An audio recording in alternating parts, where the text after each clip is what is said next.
निर्गुण विचारधारा के जो संत हुए उनको।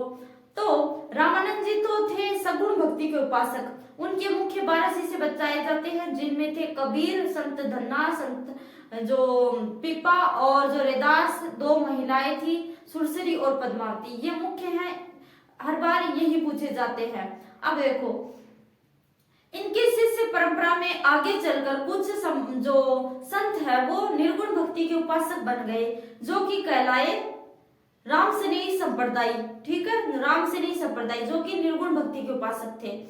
और इसकी जो पीठे है वो राजस्थान में है 4 जगह। ठीक है, तो उन जो निर्गुण भक्ति के संत हुए उनकी जो प्रमुख पीठे है वो कहाँ कहाँ है राजस्थान में, उनको आज की क्लास में हम डिस्कस करेंगे। ठीक है, तो ये है वो जो रामसनेही संप्रदाय के हैं वही संत है। ठीक है, जो रामानंद जी के शिष्य हैं उनकी शिष्य परंपरा से जुड़े हुए हैं, लेकिन निर्गुण भक्ति के उपासक है भाई। एक तो सगुण, दूसरे निर्गुण। तो ये है वो रामानंद जी के ही शिष्य परंपरा के लोग हैं, लेकिन जो कि निर्गुण है। ठीक है, इसीलिए ये रामसनेही संप्रदाय कहलाए। ठीक है, इनके जो संप्रदाय को रामसनेही संप्रदाय कहते हैं। ठीक है, तो निर्गुण जो विचारधारा के जो संत हुए, सबसे पहली शाखा है हमारी रेण शाखा। ठीक है, तो रामसनेही संप्रदाय की कितनी पीठे है? 4। राजस्थान में कितनी है? 4 पीठे। ठीक है, राजस्थान में ये 4 पीठे।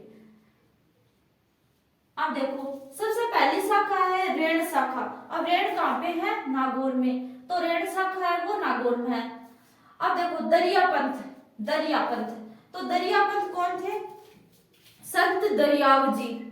तो इसके जो दरियापंथ है इसके जो प्रवर्तक है शाखा कहाँ पे है? रेण शाखा कहाँ पे है? नागौर में। ठीक है, ये रेण जगह है नागौर में। ठीक है, वहां पे है। और ये संत दरिया, तो इसके जो प्रवर्तक थे वो थे दरियाव जी, संत दरियाव जी।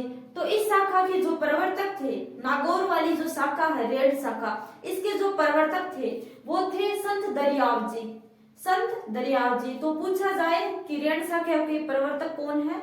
रेण शाखा कहाँ पे है? तो नागौर में है। इसके प्रवर्तक कौन है रेण शाखा के? तो वो है संत दरियाव जी। ठीक है, तो ये दुनिया मुसलमान थे। ठीक है, दुनिया मुसलमान।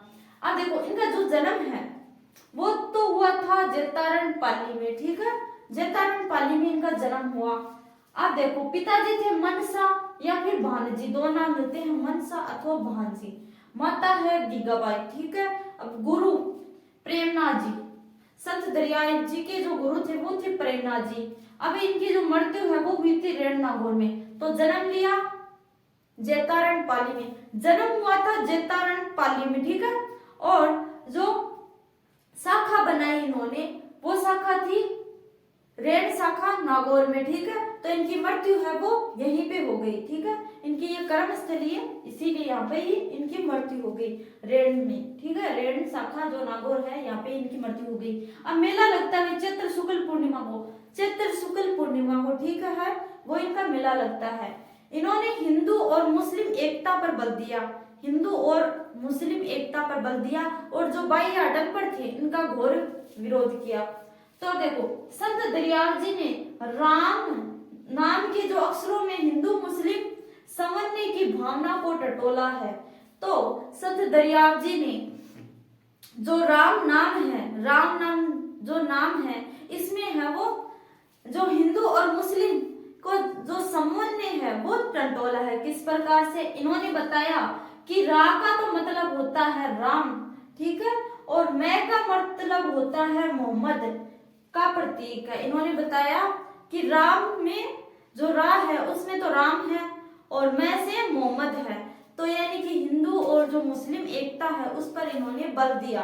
तो पूछा जाए कि हिंदू और मुस्लिम एकता पर बल देने वाले संत कौन थे? तो वो थे संत दरियाव जी। ये निर्गुण भक्ति के उपासक थे, क्योंकि हम पढ़ रहे हैं ना निर्गुण भक्ति के उपासक, तो ये निर्गुण भक्ति के उपासक थे। ठीक है, और इनका जन्म जेतारण पाली में हुआ। इन्होंने शाखा कौन सी चलाई? रेण शाखा नागौर में। ठीक है, यहीं पे इनकी मृत्यु हो गई।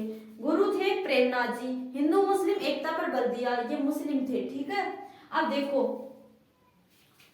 ये हो गई। अब देखो दूसरी शाखा है शाहपुरा शाखा, शाहपुरा शाखा भीलवाड़ा। तो इसके जो प्रवर्तक थे वो थे संत रामचरण, रामचरण। रामचरण।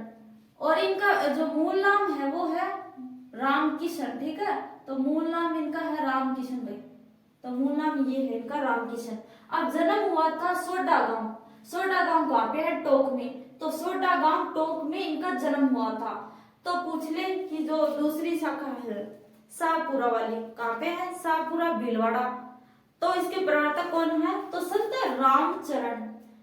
इनका जो जन्म है वो हुआ था टोंक में। पिता थे भक्त राम जी, माता थी देव जी, ठीक है। अब देखो गुरु कौन थे इनके? तो गुरु थे संत कृपाराम जी, ये हुए मेवाड़ के भाई। गुरु थे संत कृपाराम जी, ये हुए मेवाड़ के। अब देखो इनके है वो 225 शिष्य बताए जाते हैं, 225, लेकिन मुख्य शिष्य 12 ही थे, ठीक है। तो 225 इनके शिष्य बताए जाते हैं कि इनके 225 शिष्य थे, लेकिन मुख्य 12 ही थे, ठीक है। तो 12 ने कुछ विशेष किया होगा। अब देखो इनके उपदेश, इनके ग्रंथ, इनके जो उपदेश है, इनके ग्रंथ अर्णभरवाणी में संग्रहित है। इनके जो उपदेश है, इनके उपदेशों को, इनके जो उपदेश थे उनको एक ग्रंथ था अर्णभरवाणी, इसमें संग्रहित किया गया है। तो भाई देखो शाहपुरा स्थित प्रधानपीठ रामद्वारा में, जो शाहपुरा है यहाँ पर है वो रामद्वारे में प्रतिवर्ष चैत्रकृष्ण प्रतिपदा यानी कि चैत्रकृष्ण एकम से लेकर चैत्रकृष्ण पंचम तक है वो जो फूलडोल मेला है वो मनाया जाता है, ठीक है। ये बढ़ता है।